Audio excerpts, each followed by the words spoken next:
아이를 지우기 위해 돈이 필요한 18살 세진. 집 났어? 그 앞에 나타난 18살 주영. 난 18이고 주영. 난 집 나온 지 4년. 넌? 그렇게 동행을 시작하게 되고 18 세진. 수술하려고. 떼려고. 또 필요해? 돈을 벌기 위해 무슨 짓이든 해나가던 두 소녀. 야, 너희들 같은 애들 진짜 많이 도와줄걸. 우리 사진 한번 찍자. 그렇게 둘은 자신들만의 방식으로 세상을 마주합니다. 어른들은 이해할 수 없는 그들만의 방식으로. 최고의 선물을 줄까?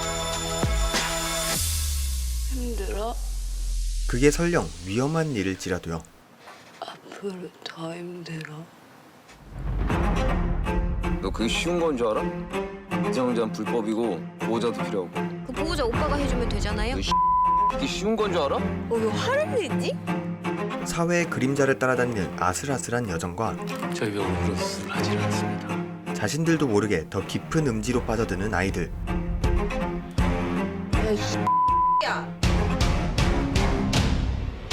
이 극단적인 여정의 끝은 과연 어디일까요? 그럼 뭐 나한테 돈 먹기로 했냐? 살아가기 위해 죽어가는 10대들의 비웃음 같은 영화. 어차피 그런 아저씨들은 우리 이렇게 살 수밖에 없는데. 우리도 살아야 되잖아요. 손한 번만 이거 죽여. 4월 15일 개봉한 어른들은 몰라요입니다.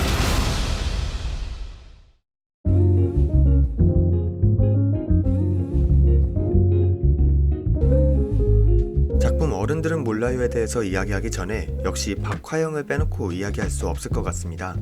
영화 박화영은 2018년에 개봉한 이환 감독님의 첫 번째 장편 영화로 자신의 단편 영화인 집을 확장시켜서 만든 작품인데요. 어른들은 모르는 청소년들의 이야기, 사회의 어두운 면을 보여주는 데 그치지 않고 10대들만이 속해서 만들어가는 그들만의 세계를 가감없이 보여주는 이환 감독님의 작품들에는 어쩔 수 없이 펼쳐지는 가혹한 상황과 짙은 폭력, 그리고 인물들 간의 위태로운 관계가 깔려있고, 이런 많은 요소들은 관객들에게 꽤나 불편함을 마주하게 만들기 때문에 진입장벽이 높다고 볼 수 있습니다. 박화영을 이미 보신 분들이라면 아실 겁니다. 10대들의 이야기를 극장에 올렸지만 정작 10대들이 극장에서 볼 수는 없는 이야기. 가출 청소년들에게 엄마라 불리는 화영은 가출 청소년들에게 선뜻 자리를 내어주면서도 온갖 욕과 폭력, 감정마저 다 받아주면서도 니들은 나 없었으면 어쩔 뻔봤냐라는 말을 달고 사는 화영의 모습은 제가 봤을 때 어딘가 절박하고 지독하고 또 애처로워 보이기까지 했습니다. 그리고 이런 박화영에서 해맑고 순수해 보이는 웃음 속에 상황을 이용할 줄 아는 영악한 인물 세진을 기억하시는지요? 어른들은 몰라요에서는 이 세진의 이야기가 펼쳐지는데, 같은 감독의 작품에서 같은 배우가 같은 이름의 배역으로 똑같이 음지에 놓인 청소년들의 이야기를 다루는데, 이 정도면 박화영의 속편까지는 아니더라도 같은 세계관의 스피노프 형식 작품이라는 생각이 드는 것은 당연하겠죠. 18 세진. 수술하려고. 떼려고. 또 필요해? 개인적으로 박화영의 작품을 보면서 불편함을 참을 수 없었습니다. 어른들을 성매매로 꼬드겨 이를 급습해 돈을 뜯어내는 음지를 넘나드는 아이들의 모습은 꽤나 많은 사회적인 영화를 봐왔다고 자부하는 저에게도 조금 많이 불편한 장면이었습니다. 나쁜 장면이라는 게 아니라 마주하기 힘든 불편함인 셈이죠. 거기에 미성년자들의 관계나 폭력, 시종일관 나오는 흡연 장면은 이 작품이 그늘에 있는 청소년들의 극적인 모습들을 그리는데 주저하지 않았다는 느낌도 들었습니다. 하지만 어른들은 몰라요는 이보다 더욱 어둡고 무겁고 또 가학적이었습니다. 흡연과 음주 장면은 귀여운 애교로 보일 정도로 민감한 소재들을 다루고 있었는데요. 원조 교제, 동성애, 학교 폭력, 성매매와 알선, 흡연, 도둑질, 약물 복용, 거기에 극중 세진이의 궁극적인 목표, 낙태까지. 솔직하게 이야기해서 저는 이번 어른들은 몰라요가 청소년들이 위험한 상황에 내몰린 상황들을 전시하고 또 나열하고 있다는 생각을 지울 수가 없었습니다. 작품이 재미가 없다거나 연기나 연출이 어색해서가 아닌, 작품을 보고 있는 내내 감정적으로 지치고 또 숨막혀서 피폐해지는 느낌 때문에 고통을 받는 듯한 기분이었습니다. 낙태를 하기 위해 돈이 필요한 세진, 그리고 그 돈을 벌기 위해 온갖 범법 행위를 일삼는 모습에선 솔직히 일말의 동정마저 사라졌습니다.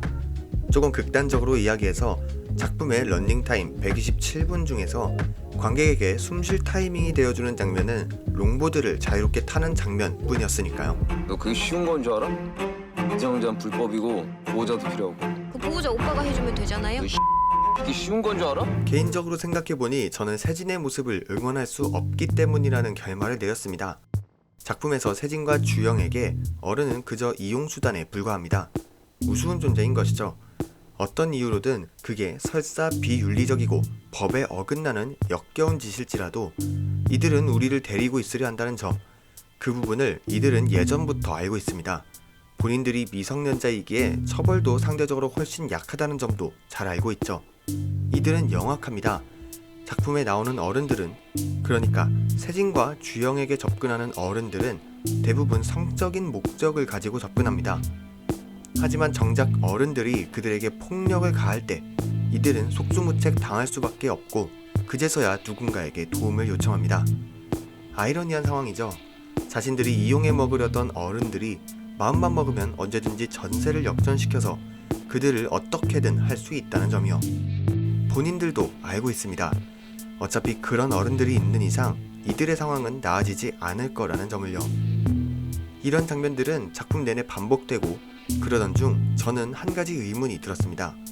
작품의 제목이기도 한 어른들은 몰라요 라는 말을 과연 청소년들이 뱉은 걸까 하는 의문이죠. 세진이나 주영이 저 말을 뱉었다면 저 문장의 의미는 우리가 살아가는 방식을 설명해봤자 어차피 어른, 그러니까 이런 사회와 시스템을 만든 당신들은 이해를 하지 못할 거라는 다소 조소와 비웃음이 섞인 뜻이 될 겁니다. 하지만 저 문장을 세진과 주영에게 폭력을 휘두르고 이용하려 했던 어른들이 뱉는다면 뜻이 조금은 달라질 겁니다. 우리는 그저 저 아이들에게 당했을 뿐 모든 이 일의 원흉은 우리 어른이 아니다. 쟤네들이 알지 우리는 모른다의 책임을 회피하려는 무책임한 말이 될 것입니다. 작품이 세진과 주영 이 둘을 위주로 극을 전개시켜서 그렇지 저는 후자의 느낌이 더욱 강하게 들었는데 진짜 모르는 것은 누구였을까요?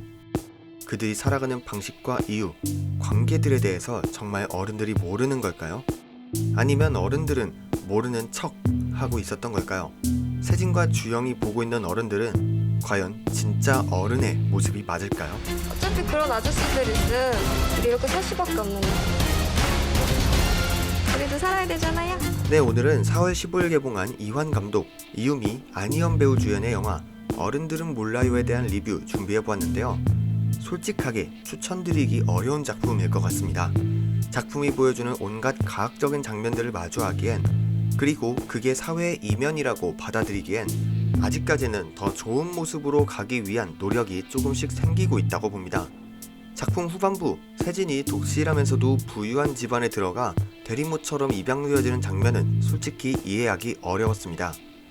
굳이 넣지 않아도 괜찮았을 장면이라고 생각해요. 하지만 세진의 동생이 울면서 경찰서로 와서 자신이 세진의 보호자라고 말하는 장면 하나만으로도 작품의 메시지는 충분히 담겨있는 연출이었다고 생각합니다.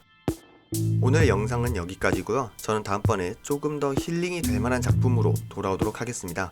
지금까지 영화등대였습니다. 감사합니다.